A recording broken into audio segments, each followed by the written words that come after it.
Oke, baik, sekali lagi saya ucapkan terima kasih. Assalamualaikum warahmatullahi wabarakatuh. Terima kasih atas kehadirannya. Tentunya kita berada di sini terkait dengan konferensi pers untuk klarifikasi mengenai adanya tudingan ekspor benih lobster yang ditujukan kepada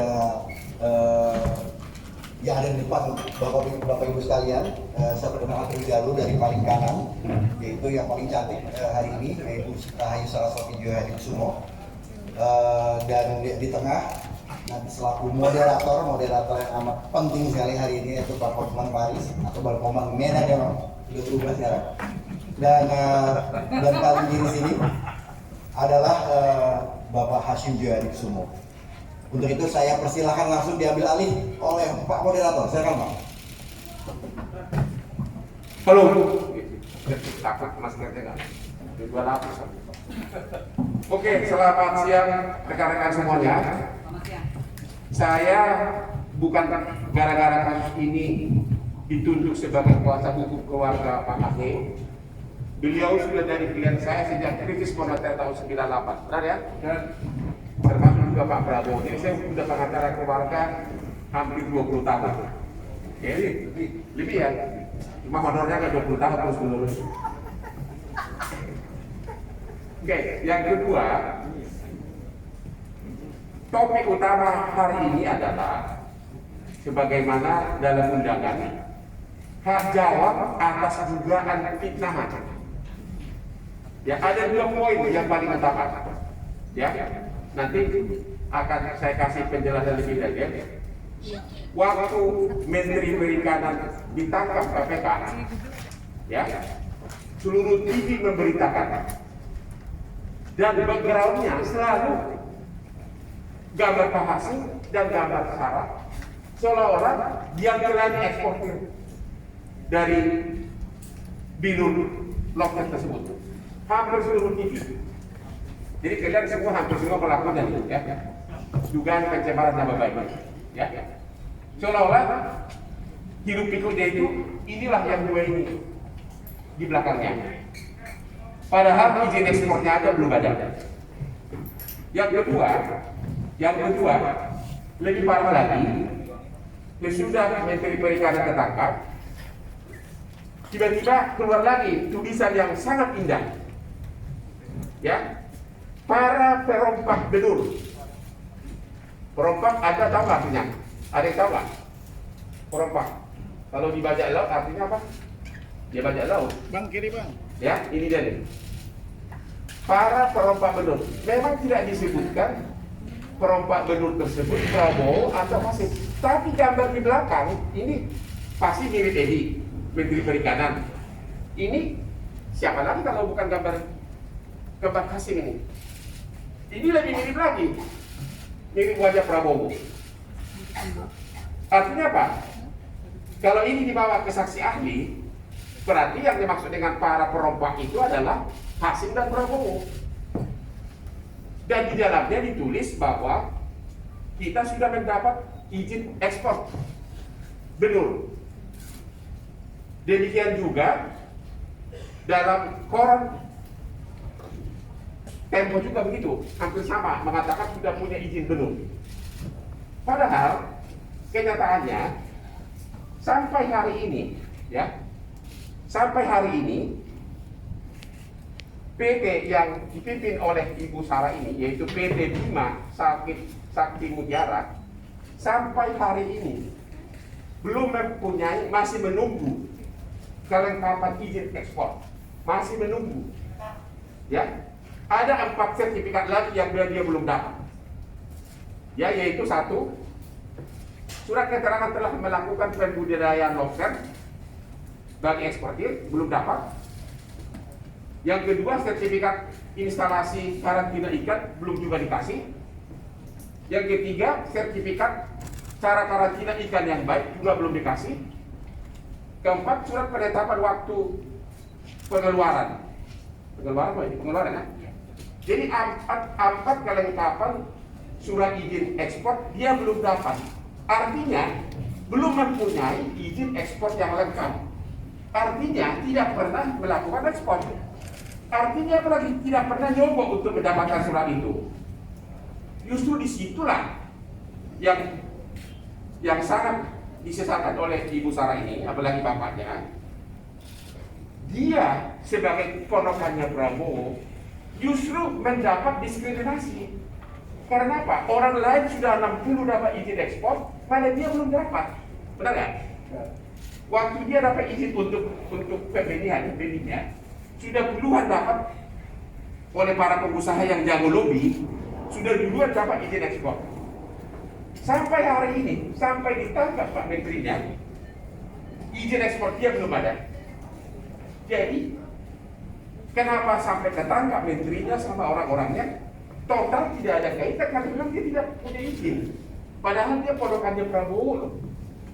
Kebetulan dia mau menempuh jalur resmi, tidak pakai sogok-sogokan. Dan yang paling dua lagi, kebetulan Ibu Sarah yang cantik ini sedang sibuk calon mengikuti pilkada, calon apa? Wakil Wali Kota Tangerang Selatan. Jadi memang karena kesibukannya, jadi dia juga tidak turun, dia mengikuti prosedur formal aja di Kementerian Perikanan. Tapi 60 lain sudah dapat izin ekspor, dia malah tidak dapat. Yang lebih anehnya lagi, bapaknya sama sekali tidak tahu apa-apa. Ya, sama sekali tidak tahu apa-apa. Tapi waktu menteri ketangkap, ya, gambar mereka aja terus keluar, ya. Dia pindah buka TV, gambar Pak Hasim yang ganteng, gambar putrinya. Aku sendiri bingung, ya. Jadi asosiasi masyarakat bahwa mereka inilah seolah-olah yang melakukan sogok, ya kan, yang melobi izin, padahal dia sendiri ponakannya Prabowo belum dapat izin tersebut sampai hari ini. Itu kira-kira intinya. Untuk selanjutnya penjelasan lebih detail, mana dulu Pak Hasim atau Sarah? Oke, silakan Pak Hasim yang bicara.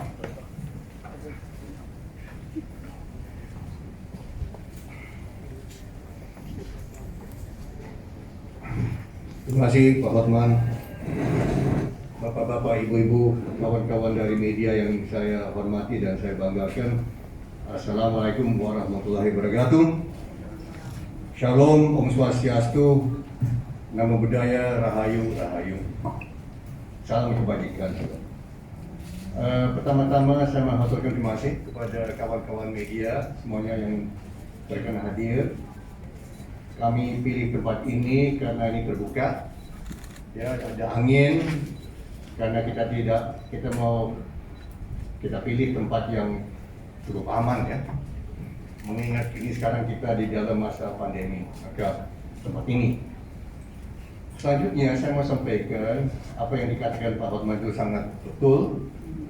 Saya atas nama keluarga Djohadikusumo merasa prihatin, saya teruskan saja sangat prihatin dan saya merasa dizolimi, saya merasa dihina, difitnah. Anak saya sangat merasakan dan saya merasa mungkin apakah ini kebetulan atau tidak. Sarah maju sebagai calon wakil wali kota Tangerang Selatan. Pas 1 minggu, 2 minggu sebelum pilkada, kok ada berita begini mengenai Edi Prabowo dan kelompok yang ditahan dan dikaitkan dengan kami, dengan keluarga Djohadikusumo, ya, dikaitkan dengan Sarah. Dan yang saya mau sampaikan kepada kawan-kawan media, bahwa keluarga kami sudah 34 tahun berbisnis di bidang kelautan.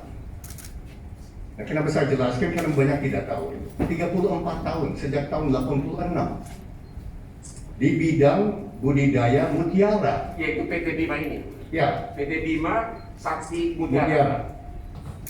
Nah, sudah 34 tahun. Nah, 5 tahun yang lalu, bisnis mutiara itu sedang mulai mengalami mandek. Kami merugi terus saja. Kami memiliki 214 karyawan di Nusa Tenggara Barat. Timbul ide 5 tahun lalu untuk ajukan kita mau melakukan diversifikasi di luar mutiara.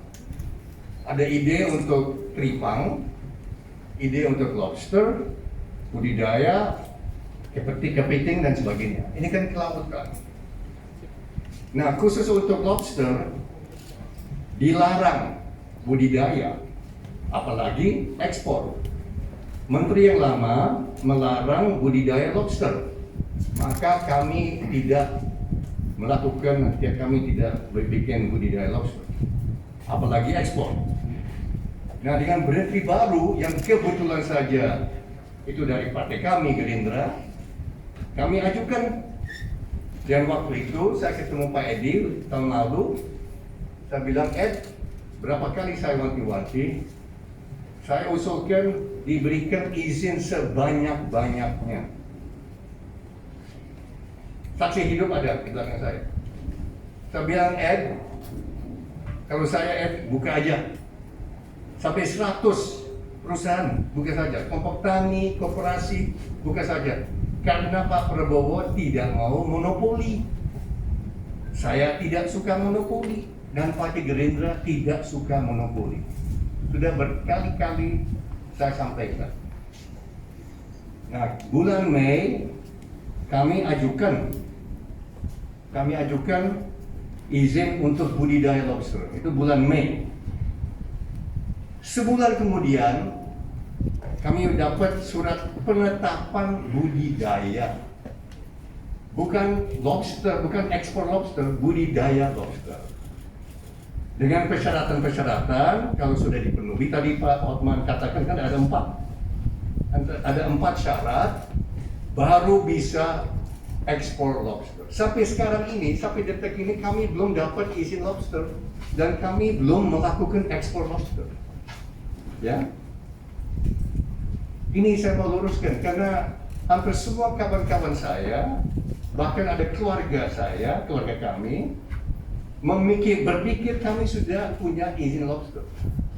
Keluarga kami banyak pikir kami sudah punya izin, banyak yang pikir kami sudah ekspor lobster. Sampai sekarang ini kami belum, dan kami minta kepada media, mohon itu diluruskan. Ya, kami merasa dizolimi, ya. Dan anak saya yang sibuk kampanye selama 5 bulan tidak ada waktu untuk urus bisnis. Tidak ada waktu untuk urus bisnis. So itu saja, saudara-saudara, kawan-kawan dari media, mohon pengertian, ya. Nah, bahwa ada perusahaan namanya ACK, saya juga baru tahu hari Kamis yang lalu setelah Pak Edi ditangkap. Saya baru tahu 1 hari kemudian ada perusahaan izin kargo atau forwarder namanya ACK atau apa. Ya, saya nggak tahu. Saya juga baru tahu hari Kamis. ACK atau A ini atau A, saya nggak tahu. Ya. Dan saya mau tegaskan, keluarga kami termasuk Pak Prabowo tidak ada kaitan dengan perusahaan itu. Dan terus terang saja kami merasa sangat-sangat dirugikan dengan eksistensi perusahaan itu dan pelaku-pelakunya. Ya. So ini terima kasih Pak Otman punya prakarsa untuk acara seperti ini. Ya, ini yang saya mau sampaikan kepada kawan-kawan dan kepada publik dan masyarakat. Ya, supaya jelas, ada kejelasan hal tersebut. Kami merasa dikorbankan, kami merasa dizolimi, dan saya terus terang Pak Hotman, saya menduga ada motivasi politik tertentu. Saya merasa ada motivasi politik tertentu untuk menjatuhkan nama keluarga kami. Kami sudah lama berbisnis, tidak pernah kami curang, apalagi korupsi, apalagi melanggar peraturan-peraturan yang berlaku. Ya, ini yang saya mau sampaikan, ya. Kami berniat untuk budidaya lobster, teripang, kepiting. Kami ingin Indonesia jadi superpower kelautan. Kami tidak mau negara lain seperti Vietnam yang menjadi pesaing kita.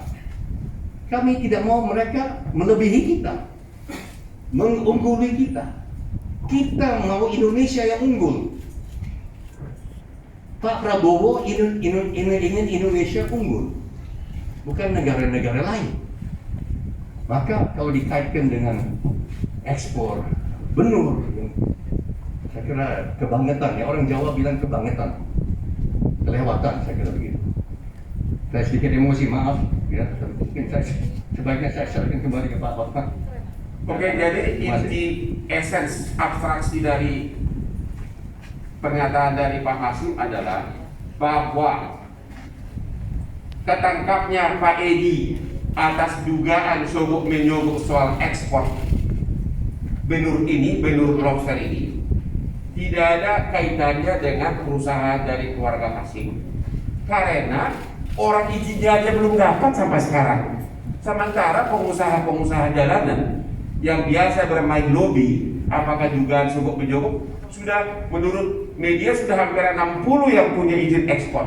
Sementara ini perusahaannya keluarga Hasim belum ada izin ekspor yang lengkap, karena itu tadi ada 4 sertifikat yang dia belum dapat, belum dikasih, masih menunggu. Ya, jadi nggak ada sama sekali, karena terlalu formal lah, terlalu jalan lurus, akhirnya korban orang lain dapat, tapi keluarga Hasim nggak dapat izin. Itu intinya. Dan yang kedua, beliau mengatakan jangan-jangan ini kenapa timingnya tepat pada saat Sarah lagi maju wakil di Pilkada Tangerang Selatan. Untuk selanjutnya, Bapak Ibu Sarah silakan.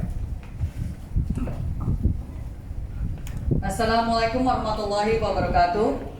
Shalom, Om Swastiastu, Sukihoto Namo Buddhaya, Waitatungtian, salam sejahtera bagi kita semua. Selamat siang menjelang sore kawan-kawan media semua, dan juga tentunya Pak Hotman dan kawan-kawan.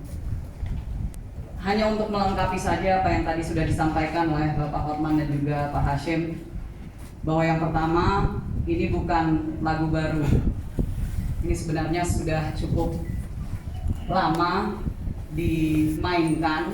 Saya berani untuk menyampaikan ini seolah-olah dimainkan, karena kita bahkan sudah memberikan klarifikasi itu beberapa bulan yang lalu. Dan saya yakin untuk kawan-kawan jurnalis yang melakukan riset itu pasti sudah menonton YouTube channel saya, Let's Talk with Sarah, yang dimana ada 2 episode lengkap yang menjelaskan soal alasan kenapa kita masuk ke bidang ini.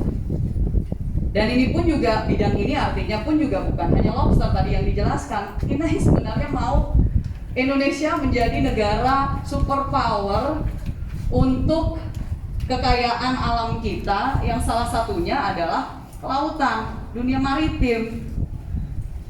Kita berapa kali lipatnya dari segi luasan laut dibandingkan dengan Vietnam dan negara-negara lain yang mereka saat ini at the forefront, di garis terdepan untuk ketahanan pangan, khususnya misalnya adalah lobster salah satunya. Dan di Indonesia ini, dan salah satu yang hadir di talk show saya adalah satu dari 2 orang yang memiliki PhD di bidang lobster, sangat mengetahui betul permasalahannya, jumlah lobster ada berapa, dan seterusnya, ya. Bukan orang yang mengklaim sebagai pakar, tapi betul-betul pakar. Dan itu sudah diklarifikasi, tetapi sekarang muncul lagi. Dan yang mohon maaf sangat disayangkan, kenapa kok malah kami yang ingin melakukan hal yang istilahnya kami ingin berkontribusi untuk perkembangan dan pembangunan ekonomi Indonesia, justru terus karena mungkin, ya mohon maaf, saya juga setuju dengan Pak Hashim, ada konotasi politiknya yang dimana terus kami dijadikan sasaran untuk tuduhan. Dan yang gak fairnya lagi, bahwa kawan-kawan media yang seharusnya bisa menjadi pilar demokrasi untuk menyampaikan kebenaran, itu banyak yang justru mendukung dengan menyebarkan tuduhan tersebut. Bahkan waktu itu sempat viral, ya, dan saya sampai ditanyakan oleh kawan saya, dan kebetulan juga rupanya orangnya udah hadir di sini. Hai Mas Dad. Saya sampai ditanyakan sama Mas Dedi, kita menyambut kehadiran Pak Deddy Corbuzier. Saya sampai ditanyain sama Mas Deddy, Sar, ini ada artikel yang bilang sampai ICW aja juga nyebut bahwa kamu dikaitkan dengan kasus tersebut. Saya sampai harus mengklarifikasi kepada kawan-kawan saya juga bahwa ada media yang melakukan pencatutan nama atas mantan anggota ICW. Karena dia bukan ICW lagi, tapi masih dikaitkan dengan dia. Dan itu menyebar luar biasa karena sekali lagi banyak masyarakat kita yang sayangnya masih belum kuat untuk melakukan riset. Cerdas sudah, tapi kadang-kadang risetnya masih belum. Jadi masih termakan dengan hoax yang dimana kalau kita kaitkan dengan pilkada, kita kaitkan dengan pemilu, ya sudah pasti itu menjadi makanan umum yang akhirnya itu menggerus kredibilitas dan elektabilitas. Nggak perlu ditanya, itu sudah logikanya. Jadi ayolah, ya, saya minta tolong dan kami sebagai keluarga juga minta tolong, kita junjung tinggi lah kebenaran dan keadilan dan kita sampaikan kebenaran di sini. Mudah-mudahan ini sudah clear dan clean bahwa kami bukan pelaku ekspor karena sampai saat ini juga belum. Izinnya pun juga belum kami dapatkan karena masih ada persyaratan yang harus dipenuhi yang sampai saat ini kami belum mendapatkan surat-surat tersebut. Walaupun kami sudah melakukan pembudidayaan, itu pun juga baru mulai. Kami ingin mendukung nelayan-nelayan yang kehidupannya, nafkahnya itu sangat tergantung dari hasil kelautan ini. Kita mau mendukung mereka, jadi mohonlah ya untuk kami bisa mendukung para nelayan yang di luar dari 214 karyawan yang kami miliki. Ya, itu adalah tanggung jawab kami, ini adalah untuk mereka dan untuk keluarga-keluarga mereka. Inilah upaya kami untuk bisa membantu pemulihan ekonomi termasuk untuk mereka yang mencari nafkah dari kekayaan alam kita. Ya, dan kita lakukannya dengan sustainability. Kami kebetulan keluarga Joyo Hadikusumo, bahkan ayah saya sudah bicara di COP21 di Paris. Pada saat waktu itu Paris Climate Agreement, beliau bicara mewakili Indonesia, ya, karena kami sangat peduli dengan sustainability, berkelanjutan. Kami adalah aktivis lingkungan hidup dan kami ingin untuk adanya aquaculture atau pembudidayaan yang sustainable. Itu kenapa pada saat kami presentasi kepada para dirjen dan juga eselon-eselon yang lainnya, kami sudah jelaskan kami konsepnya ocean forest, yang dimana itu adalah circular economy. Jelas, bukan untuk merugikan alam. Ini juga penting untuk kami tekankan. Mungkin itu yang bisa saya sampaikan. Terima kasih. Oke, terima kasih Sarah. Jadi intinya begini, publik misleading, publik seolah-olah dijejali oleh media, mentang-mentang Edi Menteri ini adalah bekas anak buahnya Prabowo. Seolah-olah semua apa yang dia lakukan dalam bidang ekspor ini, motornya di belakang adalah Prabowo atau keluarganya dapat manfaat. Itu image, karena kalian wartawan setiap bikin berita waktu Edi ditangkap selalu gambar dua tokoh ini dimasukin di belakang. Padahal pada saat pelaku-pelaku usaha koboi sudah dapat izin ekspor, maka mereka sampai hari ini tidak dapat izin ekspor. Sampai hari ini. Makanya ini ada, saya mau tanya kepada Pak Hasim di sini. Setelah kejadian ini, karena ada image kan, oh ini kan orangnya Prabowo, ini Gerindra. Saya mau tanya Pak Hasim, apa kata Pak Prabowo setelah Edi ketangkap? Apa kalimat? Saya dengar ada dalam bahasa Batak. Coba, silakan. Iya, Pak Prabowo sangat marah, sangat kecewa, merasa dikhianati. Dan terus terang saja dia bilang ke saya secara bahasa Inggris, saya kan sama kakak saya sudah 60 tahun lebih bahasa Inggris. Kira bahasa Batak kan? Ya, bahasa Batak lah, Iya, bahasa silakan. Batak Inggris. Dia sangat kecewa dengan anak yang dia angkat dari selokan 25 tahun lalu. Apa gimana? Anak Anak yang dia angkat dari selokan 25 tahun lalu. Bahasa Inggrisnya gimana? I picked him up from the gutter. I picked him up from the gutter. Itulah bahasa dari Prabowo. And this is what he does to me. Dan inilah yang dilakukan ke saya. I picked him up from the gutter and this is what he does to me. Saya ambil dia dari selokan, tanda kutip ya. Dan itulah pembalasannya ke kami. Itulah bahasa dari yang terhormat Bapak Prabowo. Kira-kira intinya begitu. Oke. Detail dokumennya, ini semua ada. Surat permohonan izin benih itu ada di sini, yaitu tanggal 5 bulan Mei dari PT Bima ini. Dan pada saat mereka mengajukan izin ini hanya dalam beberapa kali. Harusnya kan ada 2 tahap izin, satu izin pembenihan, satu lagi izin ekspor. Mereka baru tahap pertama, perusahaan lain sudah puluhan dapat izin ekspor, sudah dipotong langsung. Ya, jadi mereka malah korban diskriminasi. Padahal kalau mau Sarah ini bisa saja dia berhadap ya, Pak Prabowo, ya kan? Tolong dong perintahkan ke Kasana mengeluarkan izin. Ternyata enggak. Kenapa pada saat ini ketangkap malah mereka yang dituduh sebagai dalangnya, seolah-olah ikut menikmati dugaan tanda kutip uang sumbangan tersebut. Ya, demikian juga mengenai perwaran sama sekali ada semua di sini perizinannya semua sama sekali nggak ada kaitan dengan PT Bima Sakti Mutiara ini. Itu kira-kira inti poinnya. Silakan sekarang kita buka tanda jawab. Karena mohon maaf karena suasana ancaman corona ini, nanti Pak Hasim dan Ibu Sarah tidak melayani person to person interview, kan? Takut pandemi. Jadi sekarang aja puaskan pertanyaan dalam ini. Silakan, terutama saya memberikan keistimewaan dulu kepada majalah Tempo. Jadi agak disindir sebenarnya sama Ibu Sarah. Ya, kalau nggak melakukan riset sih gitu loh. Ya, coba silakan majalah Tempo. Anda mengatakan para perompak betul, gambar mirip Prabowo, gambar mirip Hasim. Kalau ini dibawa ke Polda Metro Jaya di bawah saksi ahli, ini sudah kena nih, ya, sudah kena nih. Cuma kita menunggu dulu, ada nggak kan pertanyaan atau